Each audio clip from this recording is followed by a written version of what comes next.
नमस्कार, स्वागत है आप सभी का। एक टेस्ट पेपर हम लोगों ने कराया था सुप्रीम कोर्ट के डिसीजंस पर जिसमें 50 एमसीक्यूज दिए थे और ये जनवरी में हम लोगों ने टेस्ट लिया था और मैंने कहा था कि उस टेस्ट का जो वीडियो सॉल्यूशन है वो मेरे द्वारा कराया जाएगा। तो आज उसी पर हम लोग बात कर रहे हैं। 20-25 मिनट में इन 50 क्वेश्चंस पर मैं चर्चा करूंगा।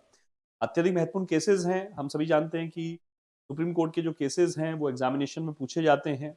बहुत सारी व्याख्याएं होती हैं और मैंने ये किया था कि 1950 से लेकर के और 2026 तक के जो अति महत्वपूर्ण ऐसे केसेस थे जो एग्जामिनेशन में पूछे जाने की संभावना होती है, उन 50 केसेस को हमने इन एमसीक्यू किया था।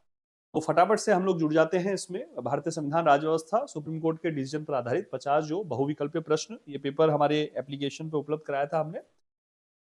सबसे पहला क्वेश्चन मैंने लिया, भारत के सर्वोच्च न्यायालय के किस निर्णय में स्पष्ट रूप से स्वीकार किया गया कि अनुच्छेद 21 के अंतर्गत जीवन और व्यक्तिगत स्वतंत्रता, जो प्राण और दैहिक स्वतंत्रता का अधिकार है, वो केवल इस शर्त पर उसका संरक्षण उपलब्ध है कि राज्य द्वारा अपनाई गई प्रक्रिया विधायिका द्वारा निर्मित हो, भले ही वह प्रक्रिया न्याय संगत या तर्क संगत ना हो। ठीक है, आपको ध्यान होगा वहां एक शब्द लिखा है अनुच्छेद 21 में कि किसी व्यक्ति को विधि द्वारा स्थापित प्रक्रिया से ही उसके प्राण एवं दैहिक स्वतंत्रता से वंचित किया जा सकेगा, अन्यथा नहीं। है ना, एक शब्द है विधि द्वारा स्थापित प्रक्रिया, प्रोसीजर स्टैब्लिश्ड बाय लॉ, विधि द्वारा स्थापित प्रक्रिया। और एक शब्द होता है विधि की सम्यक प्रक्रिया या विधि की उचित प्रक्रिया, ड्यू प्रोसेस ऑफ लॉ, जो 1978 मेनका गांधी के डिसीजन के बाद जो है ये मान्यता के रूप में स्थापित हुआ। हालांकि आज भी आर्टिकल 21 में शाब्दिक रूप से यही शब्द है, विधि द्वारा स्थापित प्रक्रिया। ठीक है, प्रोसीजर एस्टेब्लिश बाय लॉ। है ना, तो ये हमको ध्यान रखना है। इसका मतलब ये होता है कि कोई कानून जो बना दिया गया है, भले वो कितना तर्कसंगत, कितना उचित हो या ना हो, यदि वो प्रॉपर तरीके से विधायिका ने विधि निर्माण की प्रक्रिया जो संवैधानिक है उसके अनुरूप बनाया है, तो फिर उस कानून के अनुसार ही कार्य करने होंगे। और जो कार्य उस कानून के अनुरूप ना हो तो वहां पर जो है उपयुक्त प्रकार का जो प्रावधान है उसके उल्लंघन का जो सजा दंड वगैरह वो वहां दिया जा सकेगा। तो शुरुआती दिनों में मामला आ गया था, एक गोपालन बना मद्रास राज्य का बात था। अभी हमने सुप्रीम कोर्ट के केसेस की सीरीज भी मैंने शुरू कर रखी है शॉर्ट्स के रूप में। वहां इस केस का हम ऑलरेडी जिक्र कर चुके हैं, तो वहां भी इसको आप देखिएगा। तो एक ही गोपालन बनाम मद्रास राज्य का विषय था, तो आंसर इसमें बी था। ठीक है, और 1950 का शुरुआती वर्षों में केस था। 78 में आकर जो मेनका गांधी केस है उसमें जाकर ये मान्यता बदलेगी और वहां ये कहा जाएगा कि विधि द्वारा स्थापित प्रक्रिया के साथ साथ विधि की जो सम्यक प्रक्रिया है, विधि की जो उचित प्रक्रिया है, प्राकृतिक न्याय का जो सिद्धांत है, इन सभी को भी देखा जाना चाहिए। ठीक है, चलिए नेक्स्ट बढ़ते हैं। सेकंड नंबर क्वेश्चन है, इंटरनेट बंदी पर संवैधानिक सीमाएं निर्धारित करने वाला निर्णय। आज इंटरनेट जो है हमारे जीवन का एक अनिवार्य भाग बन गया है, हम सभी जानते हैं। बिना इंटरनेट के मतलब जीवन को सहजता से जीना, अनुकूलता से जीना बड़ा मुश्किल लगता है। हर चीज जो है वो इंटरनेट के माध्यम से हमारे पास उपलब्ध है। चाहे वो हमारा कोई सामान हमें मंगाना हो, फूड ऑर्डर करना हो, हमें डिजिटल पेमेंट हमें करने हो, ये क्लास हम जो ले रहे हैं, ऑनलाइन एजुकेशन है, ऑनलाइन बहुत सारी जो सर्विसेज हैं वो हम प्राप्त करते हैं। तो सब कुछ के लिए इंटरनेट चाहिए।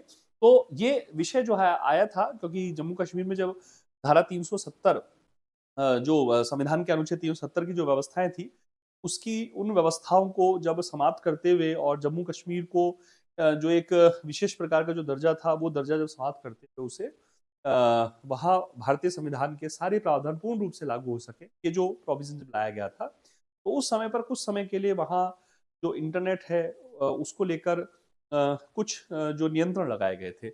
ऐसा अनेक बार हम देखते हैं स्टेट के द्वारा, जैसे कोई एग्जामिनेशन वगैरह होता है तो वहाँ नकल रोकने का संदर्भ हो, किसी प्रकार की नकल ना हो, इसके लिए इंटरनेट बंद कर दिए जाते हैं। इसी प्रकार की सार्वजनिक जो व्यवस्था है, लोक व्यवस्था बनाए रखने के लिए भी कई बार एक निश्चित समय के लिए इंटरनेट बंद किए जाते हैं। तो इंटरनेट बंदी को लेकर अब चूंकि जैसा मैंने कहा कि आज का जो रोजमर्रा का जो जीवन है उसमें इंटरनेट की बड़ी महत्वपूर्ण भूमिका हो गई है, तो इंटरनेट बंदी पर ये याचिका प्रस्तुत हुई थी और सुप्रीम कोर्ट ने आर्टिकल 21 के अंतर्गत जीवन के अधिकार में माना है एक इंटरनेट एक्सेस, जो इंटरनेट तक पहुंच का मामला। और इसलिए एक सीमाएं निर्धारित की है कि राज्य हर बार ऐसा नहीं कि किसी व्यवस्था का जो है तर्क देकर जो है इंटरनेट को बंद कर दे। राज्य को इससे जो कंपनियां हैं या जो राज्य की वाणिज्य व्यापार है वो भी, उसको भी नुकसान होता है, आम व्यक्ति को भी नुकसान होता है। तो इसमें एक समयबद्धता होनी चाहिए, अनुपातिकता होनी चाहिए। डिसीजन आए थे तो अत्यधिक महत्वपूर्ण डिसीजन था ये, अनुराधा भसीन का जो बात था। ठीक है, ध्यान रखिएगा।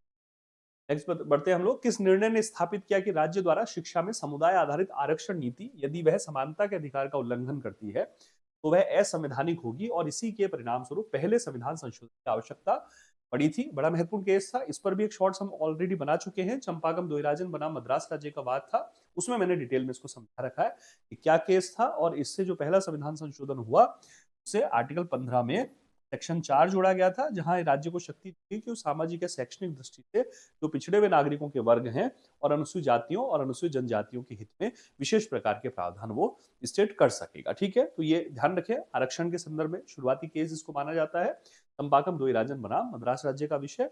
और वहां सुप्रीम कोर्ट ने जो डिसीजन दिया था उसके बाद फिर जो है पहला संविधान संशोधन करके और यहाँ ये प्रावधान जोड़े गए थे। आर्टिकल 15(3) तक तो कॉन्स्टिट्यूशन में मूल रूप से थे, आर्टिकल 15(4) की जो व्यवस्था है वो पहले संविधान संशोधन प्रस्तुत हुई। ठीक है, तो ध्यान रखिए। नेक्स्ट बढ़ते हैं। कथन कारण का क्वेश्चन था, बड़ा महत्वपूर्ण। चुनावी बॉन्ड का जो निर्णय हुआ उसमें न्यायालय ने पारदर्शिता को लोकतंत्र का अनिवार्य तत्व माना, 2024 की बात है ये। और निश्चित रूप से चुनावी बॉन्ड की जो व्यवस्था थी उसके माध्यम से राजनीतिक दलों को कंपनियां जो है चंदा दे सकती थी, और ये एक व्यवस्था लाई गई थी। लेकिन भारी जो है तर्क इसके विरुद्ध उठाए गए कि भाई इसमें जो गोपनीयता के नाम पर जो है मतदाताओं का जो सूचना का अधिकार है वो बाधित हो रहा है, व्यक्ति स्वतंत्रता बाधित हो रही है। साथ ही जो राजनीतिक दलों को चंदा देते हैं तो राजनीतिक दल सत्ता में आने के बाद जो है उनको फिर लाभ पहुंचाने की प्रवृत्ति रहती है। एक शब्दावली भी उसके लिए काम आई थी, इस पर भी मैंने ऑलरेडी वीडियो बनाया था जब ये हुआ था, 2024 शायद फरवरी की बात थी। तो ये न्यायालय ने पारदर्शिता को लोकतंत्र का अनिवार्य तत्व माना और ये माना कि मतदाता का सूचना का अधिकार अनुच्छेद 19(1) का ए जो है वाक एवं अभिव्यक्ति की स्वतंत्रता उससे उत्पन्न है। ये भी आपको ध्यान रखना है कि वाक और अभिव्यक्ति की स्वतंत्रता में प्रेस की स्वतंत्रता, मीडिया की स्वतंत्रता, राइट टू इन्फॉर्मेशन जो सूचना का अधिकार है, ये sub article 19 clause 1 sub clause A के अंतर्गत ये शामिल हो जाता है। ठीक है, तो ये कारण कथन दोनों सही है, कारण कथन की बिल्कुल सही व्याख्या है, ए राइट आंसर। नेक्स्ट बढ़ते हैं। इस निर्णय में सर्वोच्च न्यायालय ने कहा कि तृतीय लिंग के जो व्यक्ति हैं, ट्रांसजेंडर्स जिनको बोला जा रहा है, ठीक है, ट्रांसजेंडर्स, जैसे आजकल आप लोग देखते होंगे कोई फॉर्म वगैरह भरते हैं तो उसमें मेल फीमेल अदर्स एक कॉलम दिया जाता है। तो 2014 का बड़ा महत्वपूर्ण केस था legal service authority of India का, NALSA national legal service authority of India. और नालसा का जो संदर्भ होता है वो आर्टिकल 39(a) समान न्याय और निःशुल्क कानूनी सहायता जो 42वें संशोधन 1976 से जुड़ा था। उसके बाद नालसा की व्यवस्था की गई, जिला स्तर पर जिला विधिक सेवा प्राधिकरण, राज्य स्तर पर राज्य विधिक सेवा प्राधिकरण और राष्ट्रीय स्तर पर राष्ट्रीय विधिक सेवा प्राधिकरण की व्यवस्था की जाती है। तो नालसा केस था 2014 में, और उसमें ये NALSA national legal service authority, इसको राष्ट्रीय विधिक सेवा प्राधिकरण कहा जाता है। ठीक है, ये आप ध्यान रखेंगे, है ना। थोड़ा सा देखिए समझा रहा हूँ इसलिए समय लग रहा है, तो निश्चित रूप से थोड़ा सा हम समय आधे घंटे का भी ले सकेंगे। इसमें 50 क्वेश्चन है, ढंग से हमारे तैयार हो जाएंगे और आगामी एग्जाम में बड़ा फायदा मिलेगा इससे आपको। तो ये जो है नालसा केस था, और इसमें ट्रांसजेंडर जो है उनको एक अपनी पहचान जो है वो तृतीय लिंग के रूप में प्रस्तुत कर सकेंगे। इसमें आर्टिकल 14 की बात भी हुई थी, आर्टिकल 21 की बात भी हुई थी, और आर्टिकल 29 का भी इसमें जो है संदर्भ लिया गया था। ठीक है, याद रखिएगा। नेक्स्ट बढ़ते हैं, तो बी इसमें राइट आंसर हो जाएगा। फिर बढ़ते हैं। कथन कारण है केस पुट्टू स्वामी बनाम भारत संघ का केस था 2017, आधार का जो मामला था उससे इसको इस विषय को अलग करते हुए सुना गया था। उसमें निजता के अधिकार को, राइट टू प्राइवेसी जिसको हम लोग बोलते हैं, राइट टू प्राइवेसी क्या होता है ना, कई बार ऐसे दे देंगे वो राइट टू प्राइवेसी, तो थोड़ा सा ध्यान रहे आपको। निजता का अधिकार, राइट टू प्राइवेसी, संविधान के अनुच्छेद 14, 19 और 21 से उत्पन्न मौलिक अधिकार के रूप में मान्यता दी गई। बिल्कुल हम जानते हैं राइट टू प्राइवेसी आज हमारा फंडामेंटल राइट है, मूलतः आर्टिकल 21 के अंतर्गत है, लेकिन 14, 19 और 21 तो अंतर संबंधित है। मेनका गांधीवाद में कहा गया कि गोल्डन ट्रायंगल है कॉन्स्टिट्यूशन का, आर्टिकल 14, आर्टिकल 19 और आर्टिकल 21, तो गोल्डन ट्रायंगल है, तीनों अंतर संबंधित। इस निर्णय में सर्वोच्च न्यायालय ने निजता को गरिमा, स्वतंत्रता, समानता और व्यक्तिगत स्वायत्तता से जोड़ा है। गरिमा का अधिकार, गरिमापूर्ण जीवन का अधिकार आर्टिकल 21 में हम लोग पढ़ते हैं, स्वतंत्रता का अधिकार आर्टिकल 19 में, समानता का जो अधिकार है वो हम लोग आर्टिकल 14 में पढ़ते हैं। ठीक है, तो ये दोनों बिल्कुल कथन कारण सही है, कारण कथन की सही व्याख्या कर। ठीक है, नेक्स्ट बढ़ते हैं। बड़ा महत्वपूर्ण देखिए क्वेश्चन, कितने अच्छे क्वेश्चन हमने दिए, आप लोगों ने शामिल भी हुए इसमें। जो लोग शामिल नहीं हो पाए कोई बात नहीं, अब तो वीडियो सॉल्यूशन देख लीजिएगा, उसके बाद फिर पेपर चाहे तो पेपर को उसको फिर एक बार सॉल्व करने की कोशिश कीजिएगा। ठीक है, नवतेज सिंह जौहर बनाम भारत संघ का वाद था, जिसमें सर्वोच्च न्यायालय ने स्थापित किया कि संवैधानिक नैतिकता समाज में प्रचलित बहुसंख्यक नैतिक धारणाओं, सामाजिक नैतिकता से ऊपर। कितनी अच्छी लाइन है देखिए। नवतेज सिंह जौहर बड़ा महत्वपूर्ण केस के रूप में प्रस्तुत हुआ था, और ये जो समलैंगिकता का जो विषय था वहां इसकी बात होती थी। भारतीय दंड संहिता की धारा 377 का जो संदर्भ आता था उसका ये एक महत्वपूर्ण रूप से विषय हुआ था। LGBTQ जो समुदाय की अवधारणा है, लेस्बियन, गे, बायोसेक्सुअल, ट्रांसजेंडर, क्वीर, ये जो समुदाय हैं इनको लेकर ये एक संदर्भ था। नाच फाउंडेशन भी इसमें चर्चित रहा था कई बार। पेपर में नाज फाउंडेशन का केस भी दे सकते हैं। फिर ये नवतेज सिंह जौहर का वाद है ना, तो वहाँ हाई कोर्ट से चलता हुआ आ रहा था मामला, दिल्ली हाई कोर्ट से बाद में जाकर सुप्रीम कोर्ट के द्वारा ये डिसीजन प्रस्तुत किया गया। ठीक है, तो ये कहा गया कि संवैधानिक नैतिकता जो है वो समाज में प्रचलित नैतिक धारणाओं से ऊपर है निश्चित रूप से। इसका मतलब ये है, समझिए कि समाज हो सकता है कई बार किसी चीज को अपने मूल्यों पर, मापदंडों पर हो सकता है उसको नैतिक अनैतिक के दायरे में प्रस्तुत करे, जैसे समलैंगिकता का विषय था, या जो मैंने भी कहा एलजीबीटीक्यू समुदाय जो था। लेकिन जो संविधान जो है हर व्यक्ति को सम्मान के साथ अपनी गरिमापूर्ण पहचान के साथ जीने का अधिकार देता है, तो वो जो विषय है संवैधानिक नैतिकता का, वो समाज की जो ये प्रचलित धारणाएं होती है इनसे ऊपर ये विषय होता है। बड़ा महत्वपूर्ण लाइन थी, पेपर में यदि आता है, आप ध्यान रखिएगा, बहुत सारे लोग ऐसी चीजों को नहीं समझ पाएंगे। ठीक है, हम समझेंगे क्योंकि हम जान रहे हैं, उसको पढ़ने की कोशिश कर रहे हैं। न्यायालय ने माना कि मौलिक अधिकार विशेषतः गरिमा, समानता, निजता और पहचान का संरक्षण केवल आपराधिक कानून में संशोधन तक सीमित नहीं है, बल्कि नागरिक स्वतंत्रताओं के व्यापक क्षेत्र को प्रभावित करता है। ये बड़ी महत्वपूर्ण बात थी कि केवल आपराधिक कानून में संशोधन से बात नहीं बनेगी, बल्कि जो है एक सामाजिक पहचान, सामाजिक मान्यता भी इनको दिए जाने की आवश्यकता होगी। तो बड़ा ये एक सामाजिक स्तर पर भी बहुत चर्चित रहा था, राष्ट्रीय स्तर पर, कानूनी स्तर पर बहुत चर्चित रहा। तो दोनों जो है कारण कथन की सही व्याख्या करता है, ये इसमें राइट आंसर। नेक्स्ट बढ़ते हैं। 8वां क्वेश्चन है, किस निर्णय में सर्वोच्च न्यायालय ने कहा कि संसद मौलिक अधिकार संशोधित नहीं कर सकती, हालांकि ये दृष्टिकोण बाद में परिवर्तित हो गया था? तो गोलकनाथ का केस था 1967 का। इससे पहले 1951 में शंकरी प्रसाद का केस, 1955 में बेला बनर्जी का केस, 1965 में सज्जन सिंह का जो केस था, उसके बाद वहां तक ये बात थी कि संसद जो है मूल अधिकारों में संशोधन कर सकती है, यद्यपि उसमें सीमाएं हैं।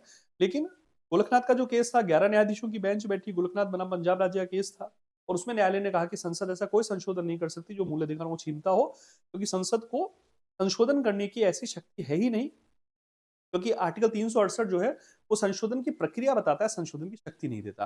बाद में फिर 24वां संशोधन जब हुआ, उसमें गोलकनाथ डिसीजन के विरुद्ध जाते हुए जो है 24वें संशोधन में संसद ने किया कि आर्टिकल 368 को ही संशोधित कर दिया, और उसकी जो टाइटल था उसमें लिख दिया संसद संविधान में संशोधन करने की संसद की शक्ति और प्रक्रिया।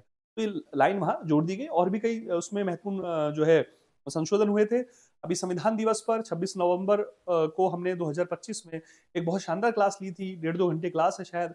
उसमें सारे जो 106 संशोधन है अब तक के, संविधान लागू होने से लेकर अब तक के, उन सभी को एक ही क्लास में करा रखा है, वो और देख लीजिएगा। उसमें इस संशोधन को, 24वें संशोधन को हमने अच्छे से वहां जिक्र कर रखा है ना। तो 26 नवंबर को ही वो क्लास लाइव करी थी मैंने हमारे चैनल पॉलिटी जोन पर, यूट्यूब पर, तो देख लीजिएगा। ठीक है, तो ये 20 में आंसर आ जाएगा। भारतीय संविधान में विकसित मूल संरचना सिद्धांत का सर्वाधिक सटीक और व्यापक संवैधानिक जो निहितार्थ है वो क्या है ना। मूल संरचना सिद्धांत हम सभी जानते हैं, आधारभूत ढांचे का सिद्धांत बोलते हैं इसको, बेसिक स्ट्रक्चर थ्योरी बोलते हैं। ठीक है ना, तो ये केशवानंद भारती बाद में प्रस्तुत हुआ, और उसके बाद व्याख्या होती रही नित्य कि भाई कॉन्स्टिट्यूशन का कुछ भाग ऐसा है जिसमें संशोधन इसलिए नहीं हो सकता क्योंकि वो संविधान की नींव है, उस पर पूरी संविधान और राज्य व्यवस्था की इमारत खड़ी है। तो इसमें बहुत सारे विषय हैं, संविधान की सर्वोच्चता, विधि का शासन, पंथ निरपेक्षता, लोकतंत्र, राष्ट्र की एकता और राष्ट्र की अखंडता, संप्रभुता। ठीक है, तो ये विषय हैं। इसमें स्वतंत्र और निष्पक्ष चुनाव है, भाग 3 और भाग 4 का संतुलन है, न्यायिक पुनरावलोकन है, अनुच्छेद 14, अनुच्छेद 19 और अनुच्छेद 21 का अंतर संबंध है। बहुत सारे विषय जो है वो इसमें रखे गए हैं। ठीक है, तो इसमें जो है आप ऑप्शन देखिएगा, थर्ड ऑप्शन है इसमें, संसद की संशोधन शक्ति व्यापक होते हुए भी असीम नहीं है।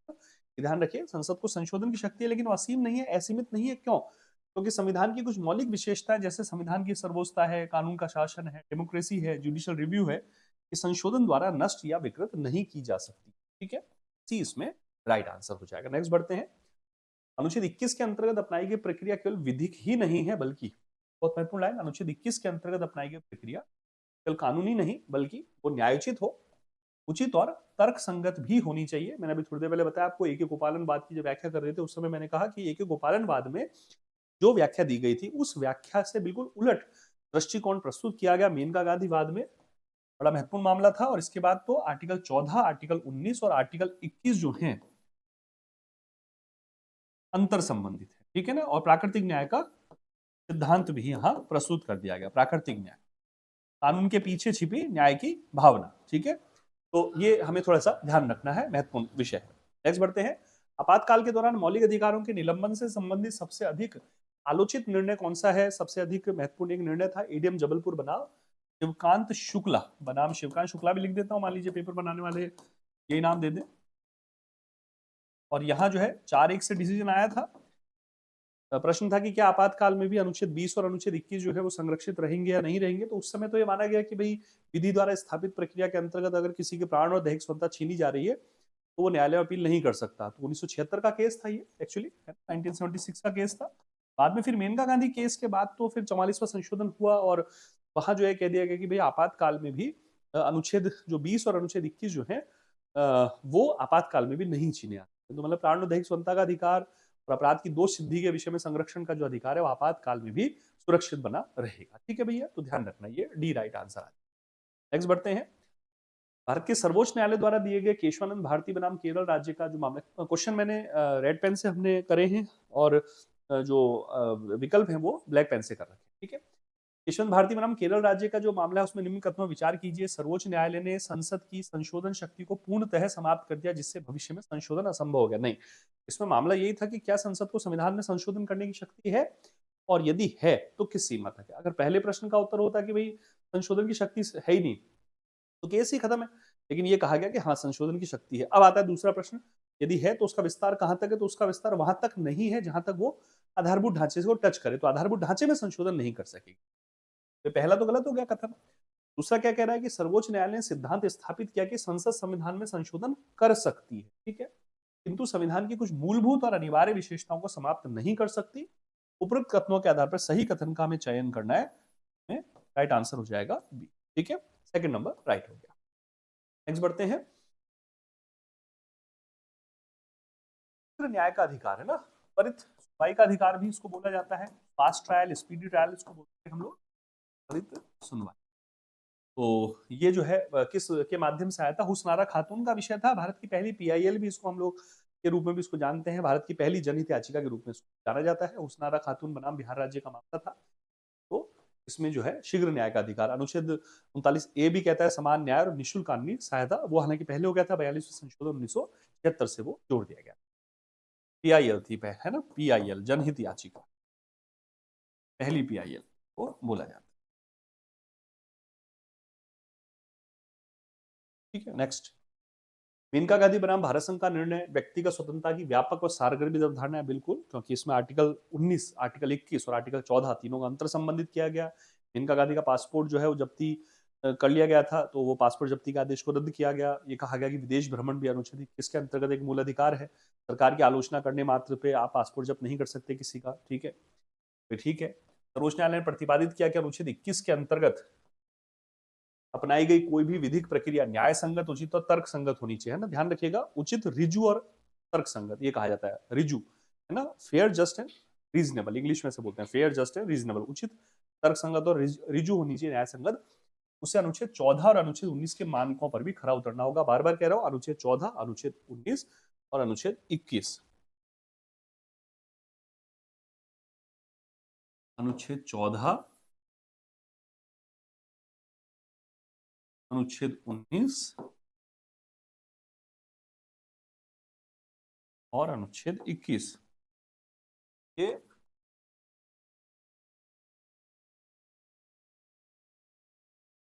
गोल्डन ट्रायंगल,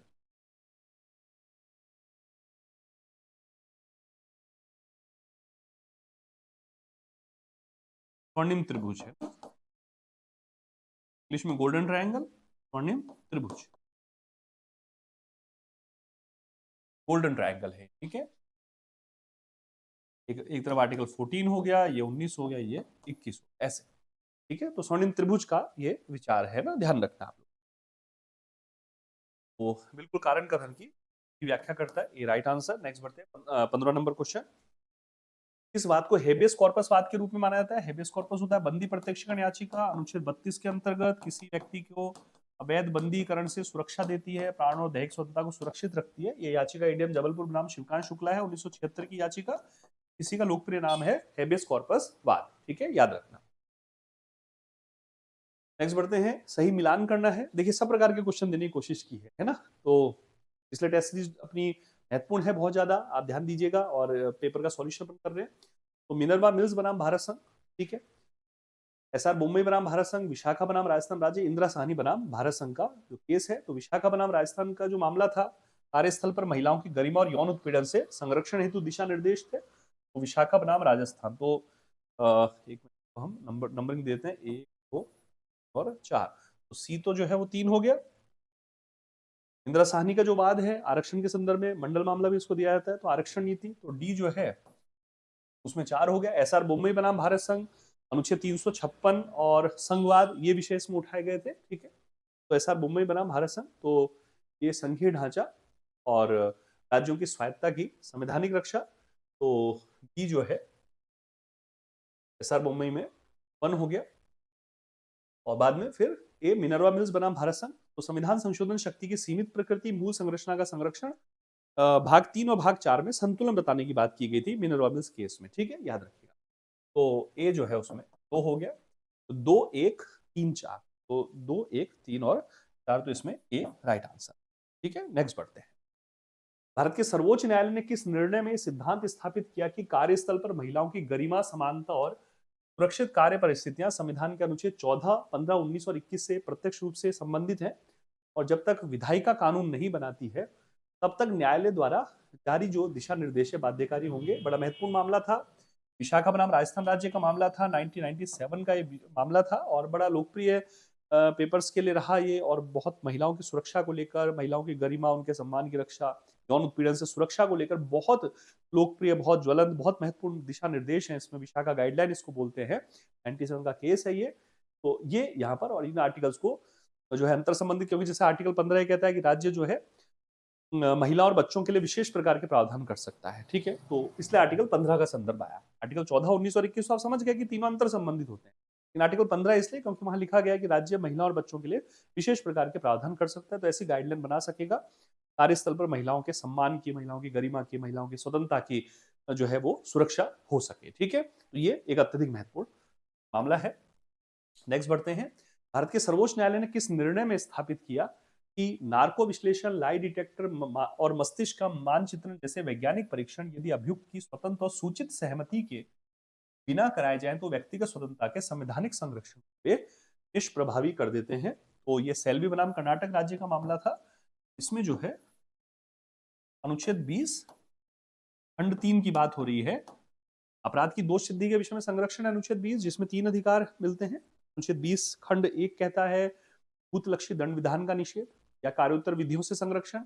20(2) कहता है दोहरे दंड से सुरक्षा, और 20(3) कहता है आत्म अभिशंसन का निषेध। ठीक है, आत्म अभिशंसन का। चलिए नेक्स्ट बढ़ते हैं। तो इसमें हमने ले लिया इसका आंसर। भारत के सर्वोच्च न्यायालय ने किस ऐतिहासिक निर्णय में घोषित किया कि सूचना प्रौद्योगिकी अधिनियम जो आईटी एक्ट 2000 है उसकी धारा 66 अपनी अस्पष्ट, अत्यधिक व्यापक और मनमानी प्रकृति के कारण वाक एवं अभिव्यक्ति की स्वतंत्रता पर अनुचित प्रतिबंध लगाती है। महत्वपूर्ण मामला था, श्रेया सिंघल बनाम भारत संघ 2015 केस था, और इसमें कहा गया कि भाई जो सोशल मीडिया वगैरह पे जो सामग्री डालते हैं उस पर प्रतिबंध अनुच्छेद 19(2) के अंतर्गत जो दिए गए जो 8 प्रतिबंध है उनके अनुरूप तो होना चाहिए, लेकिन आईटी एक्ट की धारा 66 अनुचित प्रकार के प्रतिबंध लगा रही है, सही नहीं है। ठीक है, तो बड़ा महत्वपूर्ण मामला था। सोशल मीडिया की जो स्वतंत्रता है एक तरह से उसको हम इससे जोड़ते हैं, सोशल मीडिया की स्वतंत्रता।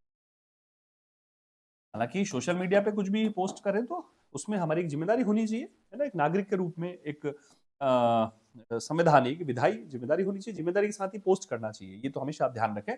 ये तो डिसीजन है खैर, लेकिन हमारी अपनी तो जिम्मेदारी है, हमारा अपना भी तो एक बेसिक सेंस, कॉमन सेंस, एक सिविक सेंस है ना हमारा, वो ध्यान रखना चाहिए। तो हमेशा जो भी पोस्ट वगैरह करें, कमेंट्स करें, अच्छे कीजिए उसमें।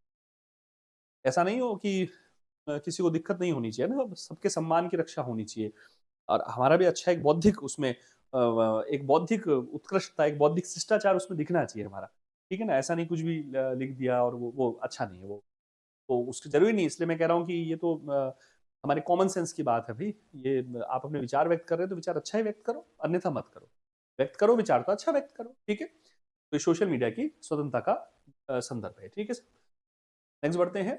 आर्थिक रूप से कमजोर वर्ग के आरक्षण को वैध ठहराने वाला जो निर्णय है ईडब्ल्यूएस आरक्षण है, हम जानते हैं। ठीक है, 103वां संविधान संशोधन आर्टिकल 15 है और आर्टिकल 16(6) जोड़ा गया। 10% आरक्षण जो मौजूदा आरक्षण है उसके अलावा होगा।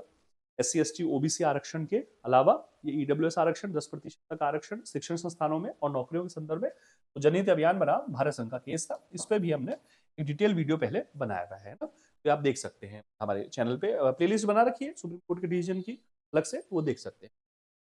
अभी तो शॉर्ट्स भी बना रहा हूँ मैं इसमें ना, बहुत सारे शॉर्ट्स बना रहे हैं। भारत में वर्ष 2016 में घोषित विमुद्रीकरण नोटबंदी नीति की संवैधानिक वैधता को चुनौती मिली। हाँ, नोटबंदी हुई थी तो ये सही था गलत था, सरकार का फैसला, इसको चुनौती दी गई थी। विवेक नारायण शर्मा बनाम भारत संघ का ये केस था, ठीक है। आर्थिक नीति थी, राजस्व की नीति थी, तो उससे रिलेटेड ये विषय आया था। नेक्स्ट बढ़ते हैं। मूल संरचना सिद्धांत का प्रभाव केवल संविधान संशोधनों तक सीमित नहीं है, ये 9वीं अनुसूची पर भी लागू होता है, बिल्कुल होता है लागू, ठीक है, ध्यान रखें। और खासकर 24 अप्रैल 1973 केशवंत भारती डिवीजन के बाद वाले जो डिवीजन है उन पर तो न्यायिक पुनरावलोकन लागू हो सकेगा। संसद किसी भी कानून को पूर्णतः न्यायिक समीक्षा से बाहर नहीं कर सकती, क्योंकि संसद ने ऐसा किया था 24वें संशोधन, 25वें संशोधन, 42वें संशोधन से। इसलिए फिर जो है वामन राव का केस जो था और काइलो जो बात था, वहां ये कहा गया कि भाई जो केशवंत भारती वाद है 24 अप्रैल 73 का जो डिवीजन है, उसके बाद जो भी मामले वहां प्रस्तुत हुए हैं 9वीं अनुसूची में, वो भी न्यायिक पुनरावलोकन के दायरे में लाए जा सकते, विशेषकर कब, जब वो संविधान की मूल संरचना प्रभावित करते। ये आ गया कारण कथन की सही में, ठीक है। नेक्स्ट बढ़ते हैं। ये एक मिलान करने का फिर से क्वेश्चन है इसमें, ठीक है। ये अच्छा थोड़ा सा इधर, ये एक सेकंड मैं थोड़ा सा इसको हम लोग पर ये मैं दिखा देता हूँ। हाँ, ये स्लाइड थोड़ा सा टेक्नोलॉजी मैं भी सीखते रहता हूँ, हैं? ठीक है। तो ये फर्स्ट नंबर, ये सेकंड नंबर, ये थर्ड नंबर, ये फोर्थ नंबर, ठीक है। तो इसमें जो है प्रकाश सिंह बनाम भारत संघ, ये पुलिस में सुधार से रिलेटेड था, बहुत महत्वपूर्ण मामला था, शायद 2005 का मामला था अगर मुझे सही ध्यान है तो ए में तो ये हो गया। डी के बसु बनाम पश्चिम बंगाल राज्य का मामला था, ये गिरफ्तारी और हिरासत में अभियुक्त के मौलिक अधिकारों की सुरक्षा के लिए दिशा निर्देश दिए गए थे। ये भी शॉर्ट्स में आ जाएंगे अपने, है ना, प्रकाश सिंह वाला केस भी लूंगा शॉर्ट्स में, और डी के बसु वाला भी लूंगा शॉर्ट्स में, तो शॉर्ट्स पे ध्यान दीजिए। 100 शॉर्ट्स की मैंने बात की है, एक केस, एक शॉर्ट्स में एक केस बताया जा रहा है, तो वो अत्यधिक महत्वपूर्ण होगा। देखिए फिर ऑब्जेक्टिव क्वेश्चन ले रहे हैं तो इतना मेहनत हो रही है तो बढ़िया काम होगा। विनीत नारायण बनाम भारत संघ बड़ा महत्वपूर्ण मामला है, केंद्रीय सतर्कता आयोग का संदर्भ यहाँ प्रस्तुत होता है, तो भ्रष्टाचार मामलों में जांच एजेंसियों की स्वतंत्रता, सतर्कता तंत्र का दृढ़ीकरण। और सुनील बत्रा बनाम भारत संघ तो बड़ा महत्वपूर्ण मामला था, ये 1980-81 के दशक की बात है, 1979-80 में। कारागार में बंद व्यक्ति के साथ भी मानवीय व्यवहार होना चाहिए, यातना का निषेध और अनुच्छेद 21 विस्तार से संबंधित सिद्धांत था। ए इसमें राइट आंसर, ठीक है। नेक्स्ट बढ़ते क्वेश्चन है, भारतीय संविधान के अनुच्छेद 55 के अंतर्गत लगाए जाने वाले राष्ट्रपति शासन के उपयोग को नियंत्रित करने की दिशा सर्वोच्च न्यायालय ने किस निर्णय में यह स्थापित किया कि राष्ट्रपति द्वारा राज्य सरकारों को बर्खास्त करने का जो निर्णय है वो न्यायिक समीक्षा के अधीन होगा, ठीक है। तो एसआर बोम्बे बनाम भारत संघ का मामला है, 1994 का मामला है, जिसमें संघवाद को संविधान के आधारभूत ढांचे का भाग, पंथ निरपेक्षता को आधारभूत ढांचे का भाग घोषित किया गया है, तो बी इसमें राइट आंसर। ये डिटेल में केस कराया हुआ भी है, इसको देख सकते हैं इस पे एप्लीकेशन पे भी और यूट्यूब पे भी। एसआर बोम्बई बनाम भारत संघ में सर्वोच्च न्यायालय ने प्रतिपादित किया, ये कथन है, कथन है ये कि संघवाद भारतीय संविधान की मूल संरचना का अभिन्न अंग है, बिल्कुल, क्योंकि संघवाद केंद्र राज्य संबंधों की बात करता है, भारतीय संविधान के ताना बाना है, ये अत्यधिक महत्वपूर्ण। न्यायालय ने अनुच्छेद 356 के अंतर्गत राष्ट्रपति शासन के प्रयोग पर कठोर न्यायिक सीमाएं निर्धारित की हैं, बिल्कुल ठीक है, क्योंकि ऐसा ना हो कि राष्ट्रीय शासन के लिए इस आधार पर लगा दिया जाए कि केंद्र में दूसरे दल की सरकार है, राज्य में दूसरे दल की सरकार है, क्योंकि संघवाद तो कहता है कि केंद्र महत्वपूर्ण है लेकिन राज्यों की भी स्वायत्ता है। तो और जब भारत की व्यवस्था में विविधता बहुलता है, बहुदलीय प्रणाली है, तो केंद्र में अलग दल की सरकार, राज्यों में अलग दल की सरकार हो सकती है, तो राष्ट्रपति शासन तो अंतिम विकल्प होना चाहिए, रेगुलर प्रैक्टिस नहीं होनी चाहिए, ठीक है। बड़ा महत्वपूर्ण मामला था ये। आज भी जब भी राष्ट्रीय शासन का या अनुच्छेद 356 जिसको हम कहते हैं उसका संदर्भ आता है जब भी, तो एसआर बोम्बई केस महत्वपूर्ण रूप से जो है वहां रेफर किया जाता है, संदर्भित किया जाता है। नेक्स्ट बढ़ते हैं। भारत के सर्वोच्च न्यायालय ने किस निर्णय में स्पष्ट किया कि इच्छा मृत्यु का जो अधिकार है या लिविंग विल अनुच्छेद 21 के अंतर्गत ये संरक्षित है, कॉमन कॉज का मामला है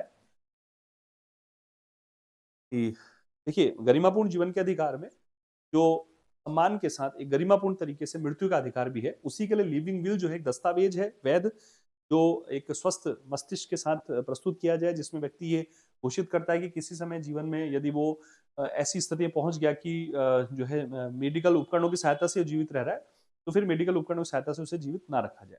इच्छा मृत्यु में दो चीजें होती हैं, एक होता है पैसिव यूथेनेसिया और एक होता है एक्टिव यूथेनेसिया। एक्टिव यूथेनेसिया तो होता है किसी व्यक्ति को मारने में सहयोग करना, और पैसिव यूथेनेसिया होता है किसी व्यक्ति को जीने में सहयोग करना बंद कर दिया, लाइफ सपोर्ट सिस्टम उसके बंद कर किए जा सकते हैं। उसके लिए पूरा बिल बना के और फिर वो प्रमाणित होगी, मजिस्ट्रेट के द्वारा प्रमाणित होगी, निगम में या पंचायत में उसकी प्रति जमा होगी, वो बाद में उसमें बदलाव भी कर सकता है। ये तमाम तरह की इसमें चीजें थी, ठीक है। तो कॉमन कॉज बनाम भारत संघ का ये मामला है, ठीक है।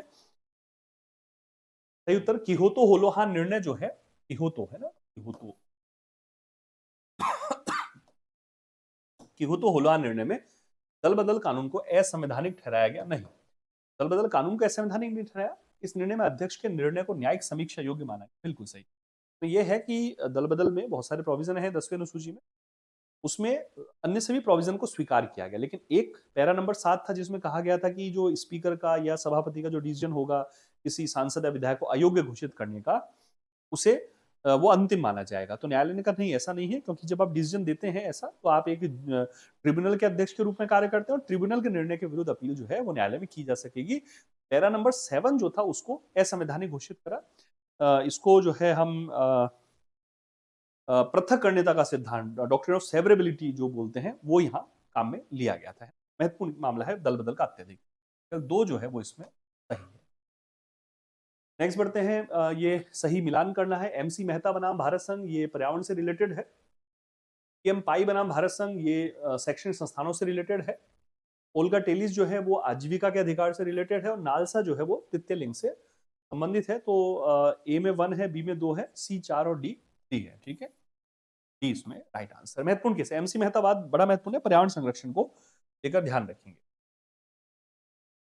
शायरा बानो बनाम भारत संघ का जो निर्णय था उसमें सर्वोच्च न्यायालय ने तलाक के बिद्दत 3 तलाक की प्रथा को असंवैधानिक ठहराते हुए स्पष्ट किया कि मौलिक अधिकारों के उल्लंघन की स्थिति में व्यक्तिगत कानून भी जो है वो न्यायिक समीक्षा के अधीन होंगे, है ना। बड़ा महत्वपूर्ण मामला है। शाहबानोवाद और सरला मुदगलवाद, शायरा बानोवाद, ये आर्टिकल 44 का इस संदर्भ है।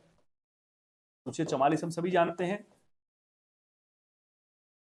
समान नागरिक संहिता की बात होती है, यूसीसी जिसको बोलते हैं हम लोग, है ना, समान नागरिक संहिता, यूनिफॉर्म सिविल कोड की बात की जाती है। Directive principles of the state policy, राज्य की नीति के जो निदेशक तत्व है वहां ये संदर्भित किया गया है।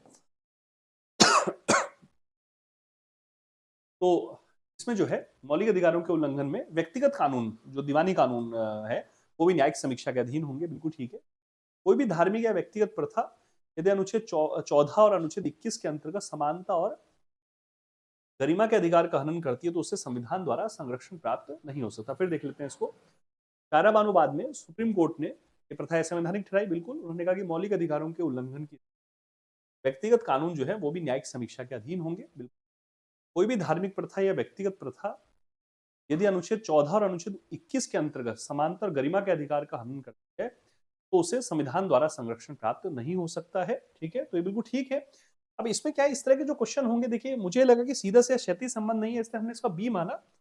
ये इस तरह का क्वेश्चन वहां थोड़ा सा इस पे वो हो सकता है कि वो पेपर बनाने वाले जो है हो सकता है क्षैतिज संबंध मान ले, ए इसकी व्याख्या कर सकते हैं, क्योंकि दोनों सही आ रहे हैं। मुझे ऐसा लगता है कि इसको मैं, चलिए एक बार और इसको डिटेलिंग थोड़ा सा देखेंगे, है ना। प्रश्न नंबर 29, कारण कथन दोनों सही है ना। यहाँ हमने ये डॉट इसे लगा रखे कि इसको हमने सही रखा है। तो मैं एक बार इसको देखूंगा कि इसमें अगर ए होता है तो फिर हम इसको बता देंगे एक अलग से उसमें वीडियो में, ठीक है। लेकिन ये दोनों कथन एग्जैक्ट हैं। ये कथन कारण में थोड़ा सा दिक्कत ये आती है कि इसका कोई एग्जैक्ट फॉर्मूला होता नहीं है। जो पेपर बना रहे हैं वो उसको क्षैतिज संबंध के स्वरूप में स्टैब्लिश कर रहे हैं। अगर क्षैतिज संबंध है तो कारण कथन की सही व्याख्या है, क्षैतिज संबंध नहीं है कारण कथन की सही व्याख्या नहीं है, ठीक है। तो मैंने जब बनाया तब हो सकता है कि ये लगा हो कि भाई क्षैतिज संबंध नहीं है, लेकिन अभी जब मैं व्याख्या कर रहा हूँ तो मुझे महसूस हो रहा है कि क्षैतिज संबंध हो सकता है, ठीक है। तो इसको देख लीजिए, चलिए ठीक है, कोई बात नहीं। 50 क्वेश्चन में एक क्वेश्चन तो ऐसा होना चाहिए, है ना। मैंने ये लगा दिया है यहाँ पर निशान। इसको हम एक बार देखेंगे अच्छे से, मैं थोड़ा सा अध्ययन कर लूंगा। नेक्स्ट वाले वीडियो में मैं इसकी फिर बात एक बार और कर लूंगा, ठीक। चलिए नेक्स्ट बढ़ते हैं। भारत के सर्वोच्च न्यायालय ने किस निर्णय में मत व्यक्त किया कि संविधान के अनुच्छेद 368 के अंतर्गत संसद को मौलिक अधिकारों सहित संविधान के किसी भी भाग में संशोधन करने की शक्ति प्राप्त है। तो ये तो अनुच्छेद ये 1951 में शंकरी प्रसाद भारत बनाम भारत संघ का बात था। इसको शॉर्ट्स में मैंने कराया है, देख लीजिएगा, उसमें डिटेल कर रखी है क्या विषय था। अत्यधिक महत्वपूर्ण मामला था। अंतरिम संसद की संविधान संशोधन की शक्ति से रिलेटेड था। आर्टिकल 379 की भी इसमें बात हुई थी, आर्टिकल 379 की भी इसमें बात हुई थी, ठीक है। नेक्स्ट बढ़ते हैं। श्रेया सिंघल बनाम भारत संघ के निर्णय का महत्वपूर्ण संवैधानिक योगदान अभी देख लिया हमने थोड़ी देर पहले, आईटी अधिनियम की धारा 66A को असंवैधानिक घोषित करना। पढ़ते हैं। एसोसिएशन फॉर डेमोक्रेटिक रिफॉर्म निर्णय 2024 का मुख्य विषय चुनावी बॉन्ड से रिलेटेड था। अभी देखा हमने चुनावी बॉन्ड और पारदर्शिता, चुनावी बॉन्ड जो है वो बंद किया गया उनको। जनहित अभियान बनाम भारत संघ के 2022 के निर्णय के संदर्भ में कौन सा विकल्प, ये हमने करा रखा है, पॉलिटिजोन अपने यूट्यूब चैनल पे देख लीजिएगा, वहां डिटेल वीडियो करा रखा है। कौन सा विकल्प उस संवैधानिक संशोधन की पहचान करता है जिसे सर्वोच्च न्यायालय ने वैध ठहराया? सी है 103वां संशोधन जो ईडब्ल्यूएस आरक्षण की बात करता है। 99वां संशोधन था एनजेएसी जो कॉलेजियम के स्थान पर लाने की बात थी, हालांकि इसे सर्वोच्च न्यायालय ने रद्द कर दिया था 4 जजेस केस के माध्यम से। 101वां संशोधन जीएसटी को लागू करने से रिलेटेड है, ठीक है। और 105वां संशोधन जो है राज्यों को पिछड़ा वर्ग जो है उनको पहचानने की शक्ति फिर से प्रदान करता है। ये आप संशोधन वाली क्लास देखिए, मैंने डिटेल करा रखी है, 105वां, 104, 106 तक संशोधन डिटेल करा रखी है, बहुत अच्छे से देख लीजिए आप। 26 नवंबर 2025 की वो क्लास है, उसको देख लीजिए। और उसको वैसे काफी विद्यार्थियों ने देखा, लेकिन आप भी देख लीजिए यदि नहीं देख रखा है। और उसका जो है पैनल पीडीएफ हमने टेलीग्राम चैनल पर उपलब्ध करा रखा है, ठीक है। नेक्स्ट बढ़ते हैं।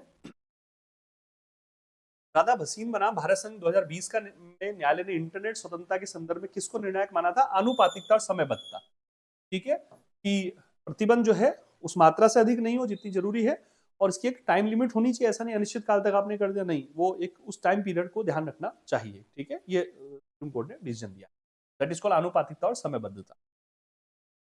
आईआर कोयलो बनाम तमिलनाडु राज्य का जो मामला है 2000 संबंधित, उससे संबंधित निर्णय क्या था? मैंने बताया 9वीं अनुसूची से संबंधित मामला था। 9वीं अनुसूची में 24 अप्रैल 1973, ये दिन याद रखिए, केशवानंद भारती डिसीजन जो आधारभूत ढांचे का डिसीजन है, उसके बाद शामिल किए गए सभी कानून यदि संविधान की मूल संरचना को क्षति पहुंचाते हैं तो वे जुडिशियल रिव्यू के अधीन होंगे, न्यायिक समीक्षा के अधीन होंगे, ठीक है। तो सी इसमें राइट आंसर। नेक्स्ट बढ़ते हैं। केशवानंद भारती बनाम केरल राज्य निर्णय का भारतीय संवैधानिक व्यवस्था पर सबसे स्थायी और दूरगामी प्रभाव यह है कि इसने मूल संरचना के सिद्धांत को जन्म दिया है, ठीक है, बिल्कुल सही है। सर्वोच्च न्यायालय ने स्पष्ट किया कि संसद अनुच्छेद 368 के अंतर्गत संविधान के किसी भी भाग में संशोधन नहीं कर सकते। नहीं, मूल संरचना सिद्धांत का मतलब ये है कि संशोधन किया जा सकता है, लेकिन उस भाग पर नहीं जो मूलभूत ढांचे से संबंधित है, आधारभूत ढांचे से, बेसिक स्ट्रक्चर से रिलेटेड है। अभी 2-3 क्वेश्चन हमने पहले भी किए हैं, वहां देखिएगा। संविधान की सर्वोच्चता है, विधि का शासन है, पंथ निरपेक्षता है, ठीक है, लोकतंत्र है, गणराज्य है, भारत की संप्रभुता, एकता, अखंडता है, स्वतंत्र और निष्पक्ष जो चुनाव प्रणाली है, ठीक है, ये सारे जो विषय, न्यायिक समीक्षा है, भाग 3 और भाग 4 का संतुलन है, अनुच्छेद 14, 19 और 21 का संदर्भ का जो अंतर संबंध है, सामाजिक न्याय का जो विचार है, ये सारे के सारे जो विषय हैं वो आधारभूत ढांचे के भीतर आते हैं। तो इसमें कथन सही परंतु कारण गलत। नेक्स्ट बढ़ते हैं। सुनील बत्रा बनाम भारत संघ का मामला 78 का, इसका निर्णय था कि जो बंदियों को भी अनुच्छेद 21 के अंतर्गत अधिकार है, मतलब उनको हिरासत में यातना वगैरह दिए जाने की जरूरत नहीं है। हिरासत में उनको यदि रखने का आदेश न्यायालय ने दिया तो अपने आप में उनकी सजा है, वहां उनको यातना दिए जाने की जरूरत नहीं है। बड़ा महत्वपूर्ण केस था उसका। ये उस समय की बात है जब जनहित याचिकाओं का दौर शुरू हो रहा था, न्यायिक सक्रियता की शुरुआत हो रही थी। मिनर्वा मिल्स बनाम भारत संघ का जो वाद है 1980, निम्नलिखित कथनों पर विचार करना है। सर्वोच्च न्यायालय ने घोषित किया कि संविधान में मौलिक अधिकार और नीति निदेशक तत्वों के बीच संतुलन भारतीय संविधान की मूल संरचना का भिन्न भाग है, बिल्कुल ठीक है। भाग 3, भाग 4 में संतुलन है, इसमें बड़े छोटे का भेद नहीं है। राजव्यवस्था रूपी रथ के 2 पहियों के समान है, ये लाइन वहां प्रस्तुत हुई। न्यायालय ने माना कि संसद को शक्ति है कि नीति निदेशक तत्वों को प्रभावी बनाने के लिए मौलिक अधिकारों को पूर्णतः समाप्त कर सकती है, नहीं। संतुलन है, ठीक है। विशेष परिस्थितियों में हो सकता है कि नीति निदेशक तत्व के आर्टिकल 39 का खंड बी और खंड सी को प्रधानता मिल जाए, अन्यथा मूल अधिकार प्रधान माने जाएंगे, लेकिन दोनों में संतुलन रहेगा, मूल अधिकार में भी और नीति निदेशक तत्वों में भी। तो भाग 3 और भाग 4 का संतुलन, ये प्रधान है इस डिसीजन की खासियत है, ठीक है। तो 1 सही है इसमें सर, केवल 1 सही है। नेक्स्ट बढ़ते हैं। 39 क्वेश्चन, शाहबानो निर्णय का संवैधानिक महत्व, वही आर्टिकल 44 से रिलेटेड है। दंड प्रक्रिया संहिता को धार्मिक कानूनों पर प्रधान माना गया था, तो भी मैंने डिटेल में करा रखा है यूट्यूब चैनल पर, एप्लीकेशन पर देख लीजिएगा, ठीक है। एप्लीकेशन पर कोर्स में करा रखा है और यूट्यूब चैनल पर वैसे करा रखा है, देख लीजिएगा शाहबानो मामले को, ये समझ में आ जाएगा पूरा विषय क्या था। यशवंत भारतीवाद में सुप्रीम कोर्ट ने संसद की संशोधन शक्ति को पूर्णतः असीमित मानने से कार्य किया था, बिल्कुल ठीक है। न्यायालय ने प्रतिपादित किया कि संसद संविधान के मूल ढांचे को संशोधन के माध्यम से नष्ट नहीं कर सकती, इसलिए असीमित नहीं है, संशोधन की शक्ति सीमित है, आधारभूत ढांचे पर वो नहीं चलेगी। कारण कथन की सही व्याख्या है, बिल्कुल ठीक। नेक्स्ट बढ़ते हैं। गोलखनाथ बनाम पंजाब राज्य के निर्णय में सुप्रीम कोर्ट ने घोषित किया कि संसद मौलिक अधिकारों में संशोधन करने की शक्ति नहीं रखती है, बिल्कुल ठीक है। ये क्योंकि मैंने थोड़ी देर पहले बताया कि जो 1951 में शंकरी प्रसाद, 54-55 में बेला बनर्जी, 64-65 में जो सज्जन सिंह का वाद था, वहां कहा गया था कि मूल अधिकार में संशोधन कर सकते हैं, लेकिन गोलकनाथ बाद में 11 न्यायाधीशों की बेंच ने भविष्य लक्ष्य विनिश्चय का सिद्धांत लागू करते हुए कहा कि संसद मूल अधिकारों में संशोधन नहीं कर सकती। ठीक है, तो ठीक है। कारण दिया, न्यायालय ने अनुच्छेद 368 की व्याख्या की थी, बिल्कुल ठीक है ना। अनुच्छेद 368 जो है संशोधन की केवल प्रक्रिया, ये संदर्भ रखा गया था। ठीक है, इसका मूल बात ये थी इसमें, ठीक है ना। ये जो है एरो बना दिया अपन ने कि वहां 368 में केवल प्रक्रिया है, शक्ति तो है ही नहीं, इसलिए बाद में 24वां संशोधन 1971 में किया संसद ने और 368 का टाइटल को ही संशोधित कर दिया, लिख दिया संविधान में संशोधन करने की संसद की शक्ति और प्रक्रिया। ठीक है, ये इसमें राइट आंसर। नेक्स्ट बढ़ते हैं 42 नंबर, कामेश्वर सिंह बनाम बिहार राज्य का मामला। ये अभी शॉर्ट्स में करा चुका हूं, देख लीजिएगा। इससे संबंधित था जमींदारी उन्मूलन और संपत्ति के अधिकार से। शॉर्ट्स में करा दिया गया है, ये वहां देखिए आप। ये सुमिलित करने में देख लीजिए, केशवानंद भारती बात जो है वो संशोधन शक्ति पर सीमा की बात होगी इसका। ठीक है, आधारभूत ढांचे का संदर्भ था, आधारभूत ढांचा, तो वो संशोधन शक्ति पर सीमा लगाएगा ना, आधारभूत ढांचा। आरसी कूपरवाद बैंकों के राष्ट्रीयकरण के संदर्भ में था, तो अधिग्रहण के प्रभाव का परीक्षण होगा, बैंक राष्ट्रीयकरण है, देता हूं।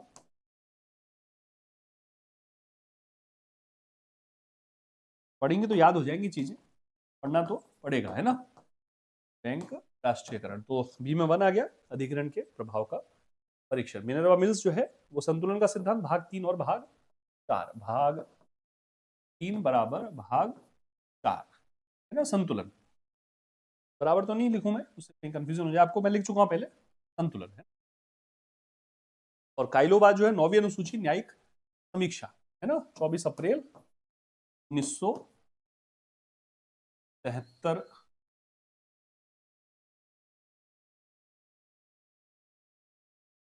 का संदर्भ। ठीक है, और वैसे काइलोबाद का जो ईयर है वो 2007 है ना। काइलोबाद का जो ईयर है वो 2007 है, तो इसमें 2 1 2 1 और 3 और 4, तो ए इसमें राइट आंसर। नेक्स्ट बढ़ते हैं 44 नंबर क्वेश्चन है, कथन कारण अनुच्छेद 301 के अंतर्गत संपत्ति का अधिकार पूर्णतः निरपेक्ष नहीं है, बिल्कुल, क्योंकि चुनौती दी जा सकेगी। और राज्य जनहित में विधि द्वारा संपत्ति का अधिग्रहण कर सकता है, बशर्ते प्रक्रिया मनमानी ना हो, बिल्कुल, तो यही बात है, विधि द्वारा संपत्ति, कानून द्वारा संपत्ति का अधिग्रहण कर सकते हैं, प्रक्रिया मनमानी नहीं होनी चाहिए, एक यथासंभव एक मुआवजे की व्यवस्था भी उसमें की जाए, जनहित हो। ठीक है, तो ये ए और आर दोनों सही हैं, आर उसकी सही व्याख्या है। ठीक है, नेक्स्ट बढ़ते हैं।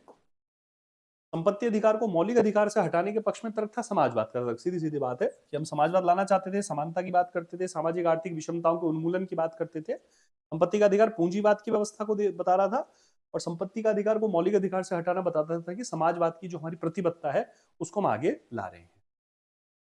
करते हैं आईआर कायलो बनाम तमिलनाडु राज्य संपत्ति के अधिकार के संदर्भ में क्यों महत्वपूर्ण है, क्योंकि इसने कहा कि 9वीं अनुसूची में डाले गए भूमि सुधार कानून भी न्यायिक समीक्षा पर परखे जा सकते हैं। ठीक है, बिल्कुल, क्योंकि ये मान लिया गया था कि भाई 9वीं अनुसूची तो एक कवच हो गया जिससे न्यायिक समीक्षा से परे हो जाएगा, लेकिन कायलोवाद ने फिर ये कहा कि साहब भूमि सुधार कानून, क्योंकि भूमि सुधार स्टेट का विषय है, संपत्ति का मामला है, तो उनकी भी न्यायिक पुनरावलोकन किया जा सके।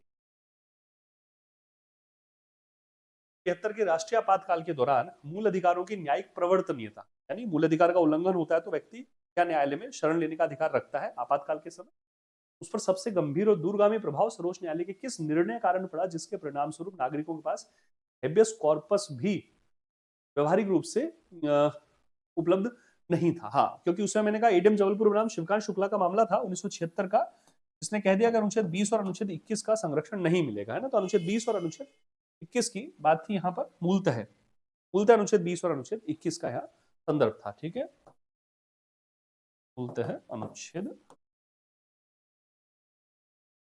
20 21, बाद में 44वें संशोधन से कहा गया कि भाई अनुच्छेद 20 और अनुच्छेद 21 का यदि उल्लंघन होगा तो व्यक्ति के पास न्यायालय में जाने का विकल्प खुला रहेगा, भले आपातकाल ही क्यों ना चल रहा हो।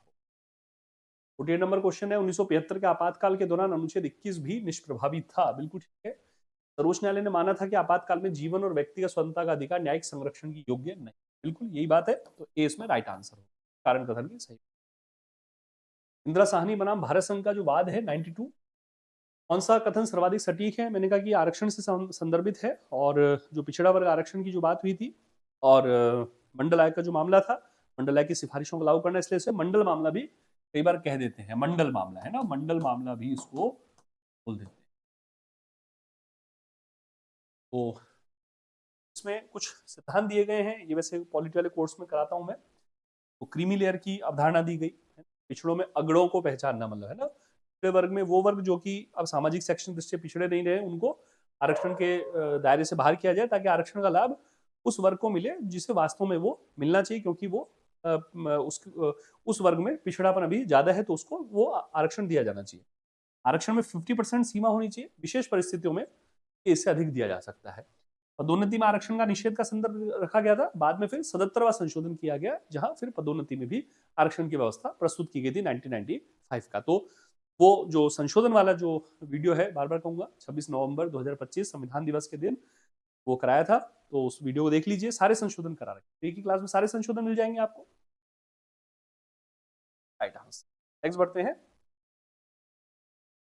प्रशांत भूषण निर्णय जो है वो संवैधानिक मामला है, बड़ा महत्वपूर्ण मामला था। न्यायालय की जो अवमानना से रिलेटेड था, अनुच्छेद 129 का संदर्भ हम कह सकते हैं। अवमानना का जो कानून है, अनुच्छेद 129, जो सर्वोच्च न्यायालय को अभिलेख न्यायालय घोषित करता है ना, और अनुच्छेद 215 जो उच्च न्यायालय को अभिलेख न्यायालय।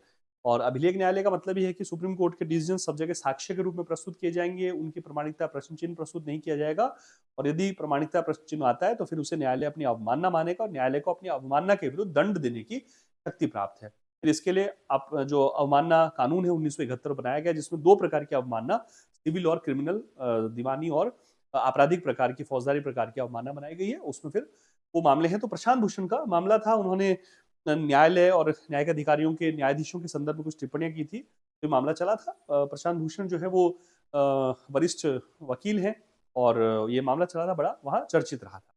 अवमानना का संदर्भ था। और फिर अभिव्यक्ति की स्वतंत्रता में अनुच्छेद 19(2) में ये कहा गया है कि वाक अभिव्यक्ति की स्वतंत्रता पर प्रतिबंध लग सकता है। 8 आधार दिए गए, उनमें एक आधार ये भी है न्यायालय की अवमानना।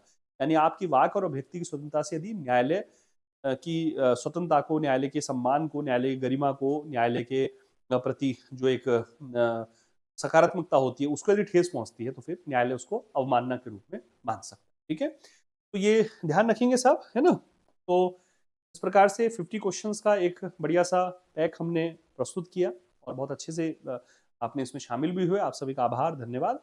और लगातार जुड़े रहिए, एप्लीकेशन पर भी, कोर्सेज में भी, यूट्यूब पर भी बहुत सारी चीज़ें लाते रहता हूँ, इंटरनेशनल रिलेशंस की, साइंस की सभी स्ट्रीम्स की, पॉलिटी की, करंट अफेयर्स की, बहुत सारी बातें मैं करता हूँ जो एग्जामिनेशन के लिहाज से अत्यधिक अत्यधिक अत्यधिक महत्वपूर्ण है।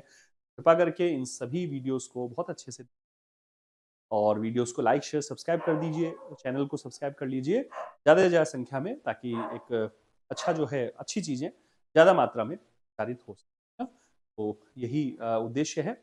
और स्वास्थ्य का ध्यान रखिएगा, सकारात्मक बने रहिए, जुड़े रहिए हमारे साथ। मिलता हूँ आप सभी से कल एक नए टॉपिक पर। नमस्कार, धन्यवाद।